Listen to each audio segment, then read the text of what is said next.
अगर आप एक डायबिटीज पेशेंट हैं तो मेरा आपसे एक सवाल है, क्या कभी आपके साथ ऐसा हुआ है कि बिना कुछ गड़बड़ किए भी आपकी शुगर का लेवल बढ़ा हुआ आ रहा है? आप दवा भी खा रहे हैं, परहेज भी पूरा कर रहे हैं, पर शुगर का लेवल नॉर्मल नहीं आ रहा। यहाँ मैं आपको एक इंटरेस्टिंग बात समझाऊंगा।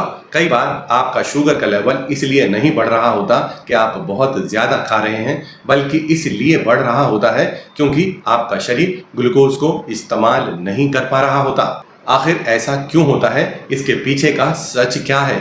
असल में जब आप शुगर को कंट्रोल करने की कोशिश कर रहे होते हैं तो 5 ऐसी बड़ी रुकावटें आपके शरीर में मौजूद होती हैं जो आपके शुगर के लेवल को नॉर्मल नहीं होने दे रही होती। आज मैं ये वीडियो उन 5 रुकावटों के बारे में ही बता रहा हूं। मैं आपको आज समझाऊंगा, बताऊंगा उन 5 बड़ी रुकावटों के बारे में जो आपकी शुगर को नॉर्मल नहीं होने दे रही, आपकी सारी कोशिश करने के बाद भी। और साथ ही उनका समाधान भी बताऊंगा, उनका सॉल्यूशन भी बताऊंगा कि कैसे इन रुकावटों को आप खत्म करके अपने सिस्टम को रीस्टोर कर सकते हैं, अपनी मेटाबॉलिक रिदम को रीस्टोर कर सकते हैं और अपने बढ़े हुए शुगर लेवल को नॉर्मल कर सकते हैं। मैं आपको इन 5 रुकावटों के बारे में रिवर्स ऑर्डर में बताऊंगा। और जो नंबर 1 रुकावट है उसके बारे में तो लगभग सभी डायबिटीज पेशेंट जानते ही नहीं हैं। लगभग 95% पेशेंट्स उस बात को लेकर, उस रुकावट को लेकर बेहद ज्यादा कंफ्यूज होते हैं, समझ नहीं पाते और लगातार बढ़ी हुई शुगर का शिकार बन जाते हैं। चलिए इन रुकावटों के बारे में जानने से पहले अगर अभी तक आपने मेरे चैनल नेचर सेहत को सब्सक्राइब नहीं किया है तो अभी कर लें। वीडियो को लाइक करना, दोस्तों के साथ शेयर करना बिल्कुल ना भूलें। डायबिटीज को ठीक करने का असली मतलब शुगर को घटाना ही नहीं होता। असल में डायबिटीज को ठीक करने का असली मतलब होता है अपने शरीर के मेटाबॉलिक प्रोसेस को ठीक करना, जो आज मैं आपको सिखाने वाला हूं। ध्यान से सुनिएगा, आखिर तक देखिएगा।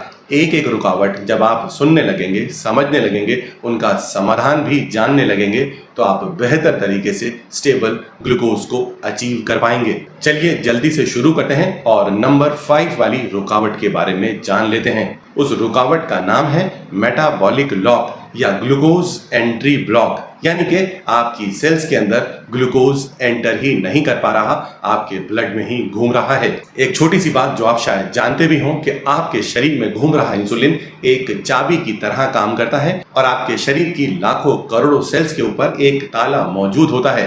वो इंसुलिन नाम की चाबी उस ताले पर जाकर लगती है, दरवाजा खुल जाता है और बाहर ब्लड में घूम रहा ग्लूकोज सेल के अंदर एंटर कर जाता है, इस्तेमाल हो जाता है और शरीर को ताकत मिल जाती है। पर कई बार ऐसा देखने के लिए नहीं मिलता। अक्सर बहुत सारे डायबिटीज पेशेंट के अंदर ये चाबी उस ताले में ठीक से लग ही नहीं पाती, दरवाजा खुल नहीं पाता, ग्लूकोज इस्तेमाल नहीं हो पाता, जिसकी शायद सबसे बड़ी वजह है कि उस ताले के आसपास या तो कोई जंग लग गया है यानी टॉक्सिन्स मौजूद है, या फिर कोई रबड़ जैसी चीज, कोई चिपचिपा पदार्थ यानी कोई खराब गलत किस्म का फैट जमा हो गया है, जिसकी वजह से चाबी ठीक से वहां लग ही नहीं पा रही। तो कुल मिलाकर इस सिचुएशन को कहा जाता है इंसुलिन रेजिस्टेंस, जिसका शायद आपने पहले नाम सुना भी हो। तो ऐसे में करना क्या है, समाधान भी जान लेते हैं, समझ लेते हैं। आज ही अपने खाने से रिफाइंड कार्बोहाइड्रेट्स यानी कि मैदा और मैदे से बनी हुई चीजें बंद कर दीजिए। आज ही अपने खाने से रिफाइंड ऑयल्स बंद कर दीजिए। आज ही अपने खाने से ट्रांस फैट भी बंद कर दीजिए। और सबसे बड़ी बात कि अपने खाने से रिफाइंड और पैकेज्ड फूड को भी हटा दीजिए। ऐसा करेंगे तो कुछ ही समय के बाद आपके शरीर से धीरे धीरे टॉक्सिन्स घटने लगेंगे और जो ये गलत किस्म की चर्बी, ये फैट आपके ताले के आसपास जमा था, ये भी हटना घटना शुरू हो जाएगा। चलिए जल्दी से अपनी नेक्स्ट रुकावट की तरफ चलते हैं। नंबर 4 रुकावट ये है मेटाबॉलिक ओवरलोड। ये बहुत ही साइलेंट होता है, लोगों को पता भी नहीं चलता कब उनको परेशानी में ये डालने लगा। असल में ये वर्ड सुनने में आपको शायद थोड़ा मुश्किल भी लग रहा हो, पर मैं आपको बहुत आसान तरीके से इसे भी समझा देता हूँ। जब आप सुबह में सोकर उठते हैं तो अक्सर बहुत सारे लोगों को सुबह में चाय पीने की आदत होती है। मान लीजिए आपने सुबह 7-8 बजे चाय पी ली, उसके बाद आपने 9-10 बजे के आसपास थोड़ा सा ब्रेकफास्ट कर लिया, 1 से 2 बजे के बाद आपने लंच कर लिया, 5 बजे के आसपास आपको दोबारा से हल्की भूख लगी, आपने कुछ और स्नैक्स ले लिए। डिनर भी आपने टाइम पर ही कर लिया, 7-8 बजे आपने डिनर कर लिया। चूंकि सोने का समय रात को 11 बजे के बाद ही है, तो आपको फिर दोबारा से कुछ हल्की भूख लगी, आपने फिर कुछ स्नैक्स ले लिया। यानी कि कुल मिलाकर आज मैं ज्यादातर पेशेंट्स को देख रहा होता हूं, कम से कम 5-6 बार छोटी बड़ी मील मिलाकर वो खा रहे होते हैं। यानी लगातार आप अपने शरीर को कुछ ना कुछ दे रहे हैं, जिसकी वजह से आपके शरीर का मेटाबॉलिज्म हमेशा बिजी रहता है। आपके पैनक्रियाज बार बार इंसुलिन रिलीज करते रहते हैं, यानी आपका शरीर कभी भी रिलैक्स मोड में नहीं जा पाता और अल्टीमेटली आपका शरीर मेटाबॉलिक ओवरलोड में चला जाता है। आयुर्वेद में इसे बोला गया है अजीर्ण पाक भोजन, और शायद यही इंसुलिन रेजिस्टेंस का एक और बड़ा कारण भी बन जाता है। यानी पहले खाया हुआ खाना तो डाइजेस्ट हुआ नहीं था, आपने दोबारा से खाना खा लिया, यानी कि आप अपने शरीर के डाइजेशन को और मेटाबॉलिज्म को बार बार स्टिमुलेट कर रहे हैं, जो कि बिल्कुल भी ठीक नहीं है। चलिए इसका जल्दी से समाधान भी जान लेते हैं, जो कि बेहद आसान है। आपको अपने 2 खाने के बीच में कम से कम 4 से 5 घंटे का फर्क जरूर रखना है। बीच में छोटी छोटी अननेसेसरी जो स्नैकिंग्स आप कर रहे हैं उसे बिल्कुल भी नहीं करना, और छोटी बड़ी मील मिलाकर 3 बार से ज्यादा दिन भर में नहीं खाना। चलिए अब आगे बढ़ते हैं और रुकावट नंबर 3 की तरफ चलते हैं। ऑनेस्टली बोलूं तो ये बहुत ही अंडररेटेड है, लोग इसकी तरफ निगाह भी नहीं डालते, इसको कोई खास अहमियत भी नहीं देते, और इस रुकावट का नाम है स्ट्रेस मेटाबॉलिज्म। जब आपके शरीर में स्ट्रेस का लेवल बढ़ा होता है, ऐसे में कॉर्टिसोल यानी कि स्ट्रेस हार्मोन का लेवल भी आपके शरीर में बढ़ने लगता है, जो आपके लीवर को मैसेज देता है और ज्यादा ग्लूकोज बनाने के लिए। अरे आपने तो कुछ खास खाया भी नहीं था, आप तो सिर्फ मामूली से तनाव में थे, पर आपके लीवर ने तो ग्लूकोज बनाना शुरू कर दिया, आपके ब्लड के अंदर शुगर का लेवल बढ़ाना शुरू कर दिया, वो भी बिना कुछ खाए। आपको शायद सुनकर यकीन भी ना आए कि अगर आप 1 हफ्ते तक लगातार कच्ची पक्की नींद ले रहे हैं, डिस्टर्ब्ड स्लीप ले रहे हैं, तो आपके शरीर में इंसुलिन के काम करने की ताकत 20 से 25% तक कम हो जाती है। ऐसे में आप आकर हमसे शिकायत करते हैं कि मैं तो कुछ भी खाने में गड़बड़ नहीं कर रहा हूं डॉक्टर साहब, फिर भी मेरी शुगर का लेवल क्यों बढ़ा हुआ चल रहा है। चलिए अब इसका जल्दी से समाधान भी जान लेते हैं। सबसे पहले तो कम से कम 6 से 8 घंटे की नींद लेना जरूर शुरू कर दें। दिन में 1 बार या 2 बार कम से कम 10 मिनट के लिए ब्रीदिंग एक्सरसाइज जरूर करें, रिलैक्सिंग एक्सरसाइज जरूर करें, मेडिटेशन भी कर सकते हैं, म्यूजिक भी सुन सकते हैं, खुद को रिलैक्स करने की आदत जरूर बना लें, और अगर संभव हो तो शाम के समय थोड़ा सा अपने परिवार के अजीज लोगों के साथ, अपने दोस्तों के साथ थोड़ी गप्पे मारकर भी खुद को आप रिलैक्स कर भी कर सकते हैं। इससे कुछ ही दिनों में आपका स्ट्रेस हार्मोन नीचे आने लगेगा, आपके शरीर में मौजूद तनाव घटने लगेगा, और जो लीवर फालतू की शुगर आपके लिए खामोखा बना रहा था वो भी कम कर देगा, और आप बेहतर तरीके से ग्लूकोज को कंट्रोल कर पाएंगे। चलिए जल्दी से अब हम अपनी 2 बाकी की बची हुई रुकावटों के बारे में भी जान लेते हैं। तो जो नंबर 2 पर जो दूसरी रुकावट है उसका नाम है मसल मेटाबॉलिज्म खराब होना, यानी कि मसल्स का एक्टिवेट ना होना। शायद आप जानते भी ना हो, आपके शरीर का लगभग 70% ग्लूकोज आपकी मांसपेशियां ही इस्तेमाल कर रही होती हैं। एक रिसेंट रिसर्च में देखा गया है कि अगर आपकी मसल्स एक्टिवेट नहीं है तो आपके शरीर का लगभग 40% तक ग्लूकोज का यूटिलाइजेशन घट जाता है, जो कि एक बहुत बड़ी वैल्यू है, और अल्टीमेटली अगर ऐसा होता रहा तो ये शुगर के बढ़ने का बड़ा कारण भी बन जाता है। यानी कि मैं सिंपल से शब्दों में आपसे इतना कहना चाहता हूं कि जब आप चलना फिरना छोड़ देते हैं, जब आपकी मांसपेशियां एक्टिवेट नहीं होती,